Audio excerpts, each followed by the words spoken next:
Greetings, engineer, and welcome back to Factorio Mod Tips. In this episode, we're checking out Corrundum by Another Sack. Corrundum is described as a hostile world blanketed in CO2 gas with hazardous lightning storms. Corrundum introduces chalcopyrite ore, platinum ore, sulfur ore, calcite, and oceans of petroleum gas. Chalcopyrite ore is processed with sulfuric acid to create mixed sulfate solution, which can be used to create copper ore and iron sulfate solution. By adding some water to the iron sulfate solution, we get out iron ore as well as sulfuric acid dilute. The diluted sulfuric acid can either be used as a source of power by concentrating it and creating steam, or destroyed with calcite, or turned into water with calcite. All of these production chains sometimes require more than the standard 2 inputs and outputs of the chemical plant, so Corrundum also introduces the catalytic chemical plant. Boasting a crafting speed of 2 and 4 module slots, it can easily replace the chemical plant in the mid-game, depending on when you choose to get to Corrundum. The catalytic chemical plant is crafted by upgrading the chemical plant with platinum plates. Platinum plates can either be smelted 4:1 in the normal way or 4:1 in a foundry with the innate 50% productivity.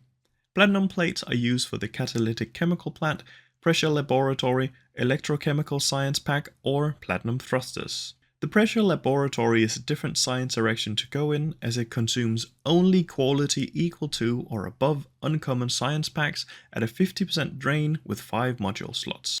The platinum thruster boasts an incredible fuel consumption and a reverse efficiency curve. The more fuel it gobbles down, the more efficient it is.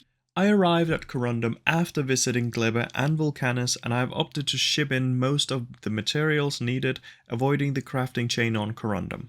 The electrochemical science pack only requires sulfur, platinum plates, and sulfuric acid, which is easily set up with little infrastructure. Before giving my thoughts on Corrundum, I have to mention that I generally do not set up each planet to be self-sufficient, so take my critique with a grain of salt.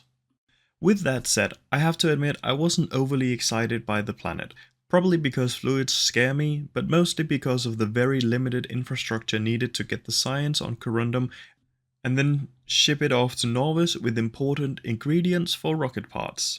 The research building was not something I even considered building because I would not set up quality science until the very late game.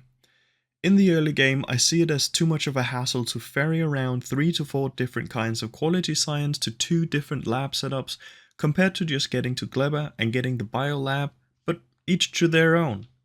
What I did really like is that because I went to Fulgora first, I had access to the big lightning collectors, and visiting Moonshine gave me access to the big accumulators, which made power a breeze.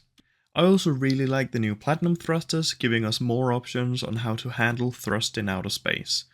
And I've used the catalytic chemical plant on other planets just to squeeze out an extra productivity offered by an extra module slot. Thank you so much for tuning in, engineer. I hope to catch you next time.